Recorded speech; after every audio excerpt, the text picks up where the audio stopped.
You're watching High Noon live on LinkedIn with your host, Nico Steyn. Welcome back. And right now, of course, my guest is Kim Vermaak. Hello again, Kim. Hi, Nico. And thank you for doing this. I'm really, really excited. And Kim is an author, and I want to talk about some of her books, but particularly I want to turn that into themes of how do we work with themes for underdogs and characters. First, tell us about the books you're working on at the moment. Okay, so I am currently writing book number 5. I write Wow. in the medieval fantasy period. And I chose that specifically because I loved Game of Thrones, but I found it a little bit too brutal, and there was a kind of a lack of morality.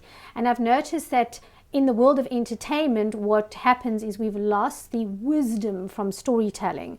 So I wanted to implement life lessons inside stories that still had drama and intrigue, but things that we can learn from and that we can grow as people.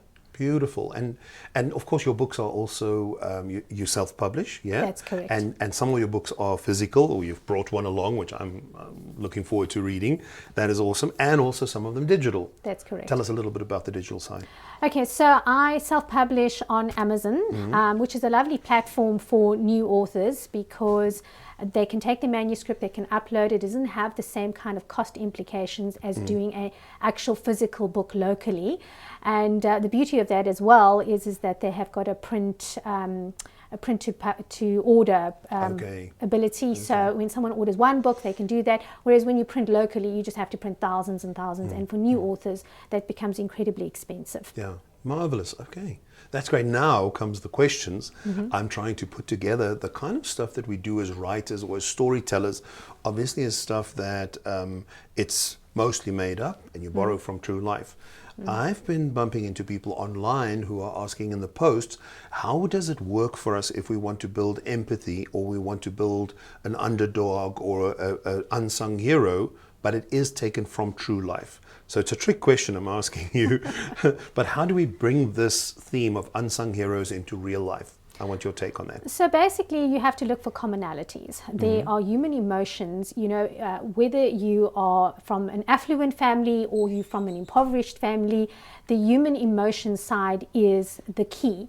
And when you can connect with that human emotion, that is how you would build empathy into a story. So recently, we've all had to go through the pandemic. And what I noticed is that there were families that were coming from very affluent families whose children would go to private schools, and they were receiving food parcels just as much as people who come from impoverished communities were also receiving food parcels. Now, obviously, your input from your background makes a big difference, but that it was a leveling playing. The playing fields were completely leveled. We then had to deal with fear, losing what you know, what you have.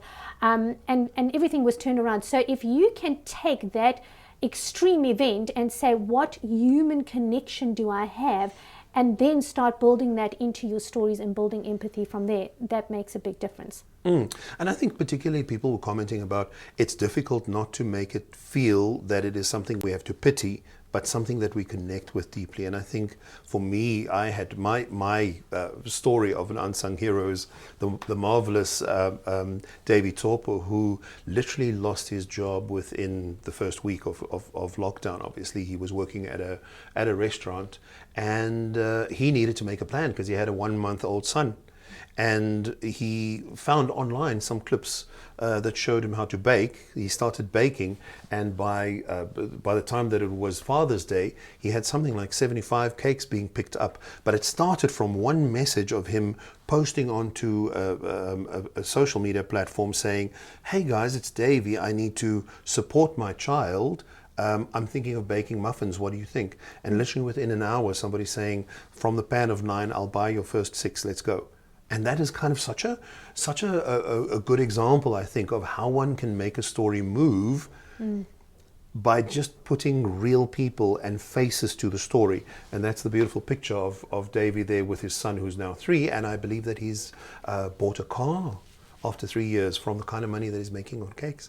So this story actually speaks about the hero's journey. So as authors, we build in the hero's journey, and it is some inciting moment losing your livelihood, and then wanting to elevate yourself, you would usually have a sage, a guru, or someone like that that will help you. So for him, it was the internet. That was what taught him what to do. And the struggles that you go through, people want to see success at the end. They want to see the struggle. They don't want it to be a lotto moment. They want to see the struggle, and then they want to see success at the end. And that's how we connect. That's how we choose our stories. And absolutely. And I think also a little bit of truth in there.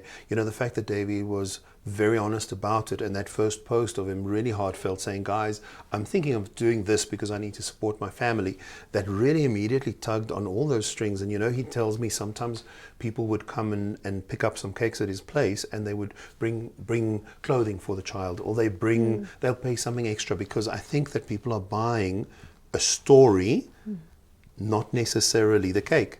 Because you could still get a cake for half the price from a shop somewhere.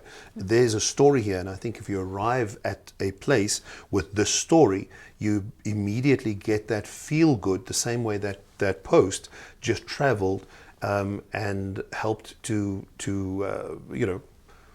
500,000 followers on a post is something right remarkable. It's incredible. It's really incredible.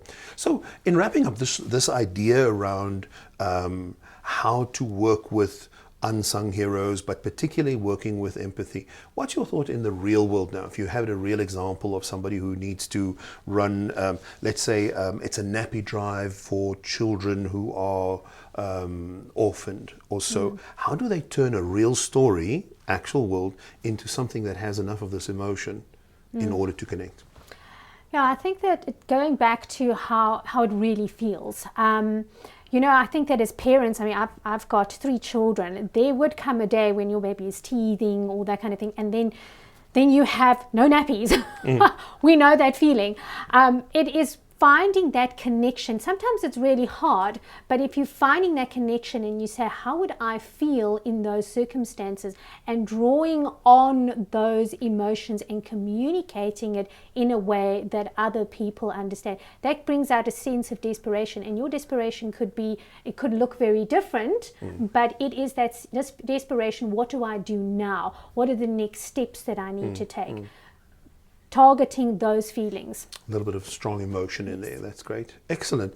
Now, Kim, we're gonna move on with the show, and I am so thrilled to say that Kim selected today's binge. So coming up in a few moments, we're going to do a binge episode, and it is all the way from King for Mark. So don't go away. We'll be back right after the break.